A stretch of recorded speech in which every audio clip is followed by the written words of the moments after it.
All right, guys, so first things first, go ahead and make sure that the machine is plugged into an AC outlet. Flip the switch, and then when it turns on, you'll see what I was talking about here. That's zone 1, 2, 3, 4, 5, all the way up to 6. I'm gonna go ahead and reboot that one more time. Zone 1 is gonna be that, 2, 3, 4, 5, and then 6 was the one all the way at the top. I couldn't keep up with it, but as long as you get the point, once you reboot it, it's gonna calibrate, starting with zone 1 at the feet, working all the way up to zone 6. Again,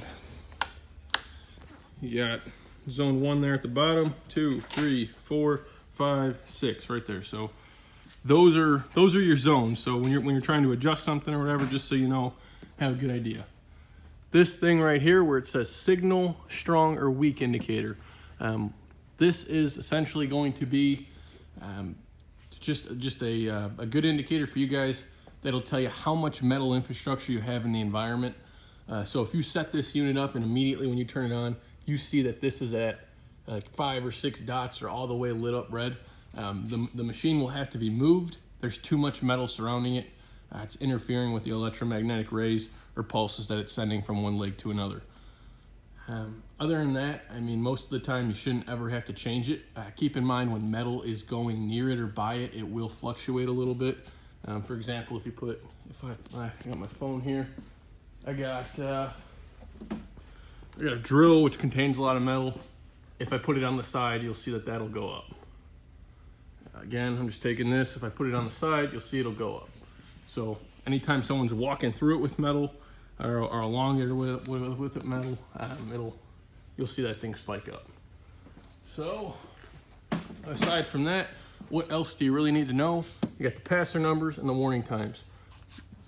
So right here, if you click select, it'll bring it to this screen here. This is the password, 1, 2, 3, 4. You should be able to click enter and it'll say C000. That just means the password was correct. If the original password 1, 2, 3, 4 is changed, you could always use 8888. That is the master password. It'll by default be correct, letting you go into the settings. Okay, so again, just starting from the beginning, I'm gonna reset the unit.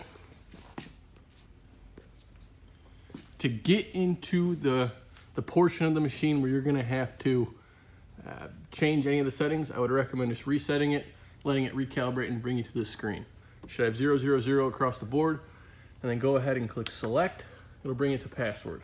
Click enter, C000, correct. Enter again, you're gonna get D-01. That is the duration. As of right now, it's set at 1 second.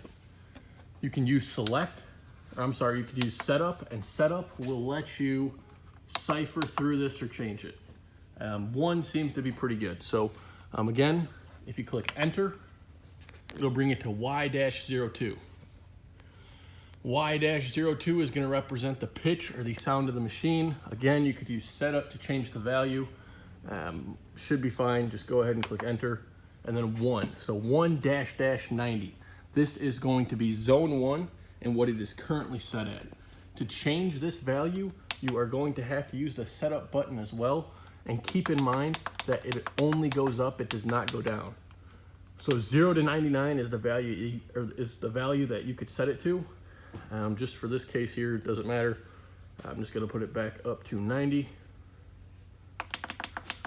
And then again, select will let you change or cycle through the zones. And then once you make any necessary changes, all you have to do is click enter and it'll bring you back to this screen here. So again, just to get to any of the settings you might want to change, once it is at zeros across the board, click select. Password 1, 2, 3, 4 by default. If that does not work, 8888. Enter, C000 correct. Enter, D for duration. Enter, Y for pitch. Enter zone 1. And remember, select is going to be the button that you use to cycle through those zones. Setup is going to be the button that you use to change the value of the zone.